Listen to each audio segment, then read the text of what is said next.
যে আমার এক ভাই আলা, উনি কিন্তু আসলে পাগল মানুষ, তারপরেও জনগণের জন্যই তার কত যে মায়া মহব্বত, মানে তার ভিতরে মানে খুব আছে।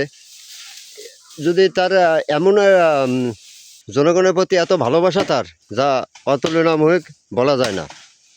এই যে আমার রহমান ভাই, আসলে অসহায় জনগণের জন্য যা করতে আছি, জনগণের জন্য করতে আছি, নিজের স্বার্থে কিছু করতে আছি না।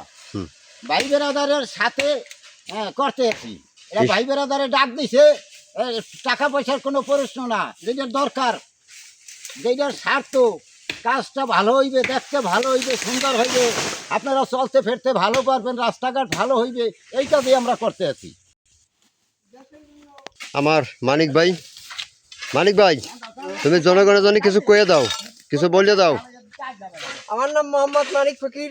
আমাদের ছোট ভাই বাদশা ভাই হার উদ্যোগে আমরা এই রাস্তাঘাট জঙ্গল পরিষ্কার করতে আসি, দেশের জন্য, দেশের জনগণের ভবিষ্যতের জন্য রাস্তা শৃঙ্খলা, মানে সামনে ভবিষ্যতে যাতে আবার আমরা এভাবেই আমরা এইভাবে গড়ে রাখতে পারি, আগাইয়া কাজকর্ম করতে পারি। দেশ এইভাবে যাতে গড়ে রাখতে পারি, আমরা স্বাধীনভাবে দেশকে শৃঙ্খলা ভাবে রাখতে চাই। রাস্তা আবার হয়ে গেছে, রাস্তা 2 ফুট বাইক করতে আছে এক সাইডে, জনগণ হারতারে না, গাড়িতে অ্যাক্সিডেন্ট করে। এই যে জনগণের আমরা সবাই উপকার করতে আসি, আমারও কোনো স্বার্থ নেই। আমাকেও দেখা দেই, আপনারাও আপনাদের এলাকা পরিষ্কার করে দেন, রাস্তাঘাট সব পরিষ্কার করে দেন এই সরকারের পক্ষ থেকে। আসলে দেখেন রাস্তার এই সাইডে কতটা বাইরেই গেছে, প্রায় হাত 2 মতো। আবার আপনি এই সাইডেও দেখেন প্রায় 2 হাত মতো রাস্তা বাইরেই গেছে। আসলে এত বড় একটা রাস্তা, অথচ এই রাস্তাটা সামান্য কতটুকু হয়েছিল, হয়তো 6 থেকে 7 ফুট ছিল, অথচ রাস্তাটা করে 12 ফুট। এই যে আমার বাইকনা ইনুস মামা, তুমি যে কিছু কইলে কয়ে দাও। আসসালামু আলাইকুম রহমতুল্লাহি ওয়া বারাকাতুল্লাহ। ওয়ালাইকুম আসসালাম। আসলে কথা হলো, পরিষ্কার পরিচ্ছন্নতা ইমানের অঙ্গ। আর এই যে চ্যানেলটা, এটা আমার মামা বাদশা ফকির। আসলে আমরা কাজ করতেছি জনগণের স্বার্থে, নিজের কোনো স্বার্থ না, ব্যক্তিগত স্বার্থে করতেছি। আর মামায় ডাক দিছে যে মামা রাস্তাঘাট বুঝাইছে, রাস্তার 12 আনি নষ্ট হয়ে যেতেছে, আসেন আমরা সবাই একটু উদ্যোগ নিয়ে রাস্তাটা পরিষ্কার করি। রাস্তা দিয়ে কত মা বোন রাত বিরে হাঁটাচলা করে, এদের জানের নিরাপত্তা নাই। ইয়া বা গাঁজা ফেন্সিডিল এগুলা খাইয়া এই মাদক দ্রব্যওয়ালারা রাত বিরে ছিনতাই করে। ধরেন এই জায়গায় এমন পরিস্থিতি ছিল যে একটা মানুষ যদি এখানে দাঁড়াইয়ে থাকতো জঙ্গলের পাশে, কেউ দেখতো না।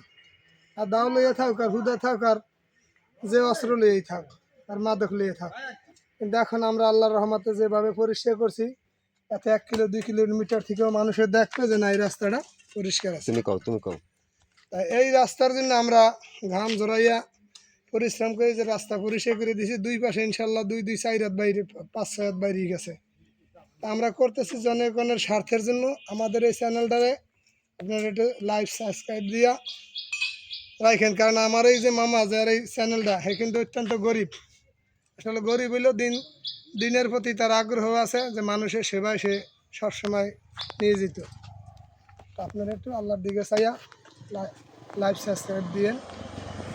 আপনাদের কাছে অনুরোধ রইল এইটাই, যে জনগণের জন্য যেন আমরা করতে পারি, এটি আপনারা দোয়া করেন আমাদের জন্য, জনগণের পাশে এভাবে থাকতে পারে, জনগণ জানে তার জন্য দোয়া করে। যে কোনো প্রান্তে হোক আমরা কাজে ইনশাআল্লাহ যোগ দেব। যদি কোনো জায়গায় হয় ময়লা আবর্জনা এই রাস্তার পাশে এরকম অপরিষ্কার রাস্তা নষ্ট হয়ে যেতেছে, আমরা ডাক দিলেই সে জায়গায় যোগ দেব, আমাদের এই নাম্বারে কল দিবেন, আমরা যোগ দেব ইনশাআল্লাহ। আসলে এই রাস্তাটা এমন ময়লা ছিল যা বলার মতো না, কিন্তু এই রাস্তাটা এখন দেখেন দিনের আলোর মতো পরিষ্কার হয়ে গেছে। এই রাস্তা দিয়ে এখন গাড়ি টাড়ি আইলেও ওই যে দেখা যায়, ঠিক আছে। অথচ এমন এই পরিস্থিতি ছিল যে রাস্তা দিয়ে গাড়ি চলতো, কিন্তু আসলে দেখা যেত না। আজকে আমি বাদশা ফকির আমার নিজের ব্যক্তিগত উদ্যোগ নিয়ে, ঠিক আছে, আমি এই রাস্তাটা পরিষ্কার করিয়ে দিতেছি। আসলে সব তো আর ফ্রি করা যায় না, যেহেতু ভিতরে কিছু জিনিস আছে যা গোপনে করতে হয়। এর ভিতরে আমার মানে নিজের ব্যক্তিগত বদলাও আছে, যা ইনশাল্লাহ এই যে পুরো রাস্তাটা, পুরো রাস্তাটা আমি এখন পরিষ্কার করে দিতেছি। এখন দেখেন কত সুন্দর দেখা যাচ্ছে।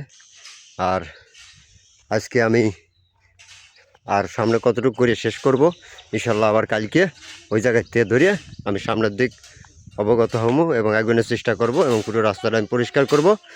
আর যাই হোক আমার এই ভিডিওটা যার হাতেই করুক ভাই সেই একটা লাইক দিয়ে দিন। আর ইউটিউব চ্যানেল আমার ইউটিউব চ্যানেল বাদশা ফকির নামে চ্যানেলটা সবাই সাবস্ক্রাইব করে দিন, একটা লাইক দিয়ে দিন। ইনশাল্লাহ আমি জনগণের জন্য এইভাবে সেবা করে যাইতে পারি যাতে যে কয়েকদিন বাঁচি। আসলে আমার অনেক মন মাইনেটা অন্যরকম। আমি ওই যে বলে নিজের কথা নিজে বলতে না, আমার এমনি ছোটোকালের থেকেই যেন এই রাস্তাঘাট মানুষের সাথে ভালোবাসা, আমার মানুষের চলতে ফিরতে আমার খুব ভালো লাগে। সবার লাগে আমি হিংসে আমি এগুলো করি নিয়ে পছন্দ করি নিয়ে এই এখন আমি আবার সামনের এই জঙ্গলটা ধরবো, এখন এই জঙ্গলটা ধরে পরিষ্কার করে দেবো। আপনি দেখেন এই সমস্ত একটা গোজায় যদি এইভাবে জঙ্গল থাকে, দেখেন চাইয়ে দেখেন তাহলে কি পরিস্থিতি হইতে পারে একটা গাড়ির জন্য, কিংবা একটা মা বোনের কিংবা মা বোন যদি আহে তাদের জন্য কত ভয়াবহ পরিস্থিতি হইতে পারে। একলা একলা কিন্তু আসলে কারোরই চলার মতো নাই কেউ, তো মেয়ে ছেলেবেলের কোনো কায়দায় একলা একলা এই রোডে হাইট দিয়ে চলার মতো কোনো পরিস্থিতি নাই। আপনি দেখেন কিচ্ছু দেখায় না, এদার ওদার কিচ্ছু দেখায় না। দেখেন অবস্থাটা এরকম ভয়াবহ অবস্থা। ইনশাল্লাহ আজকে এই পর্যন্তই রাখি। খোদা হাফেজ। বাংলাদেশ জিন্দাবাদ। জাতীয়তাবাদী ছাত্রদল।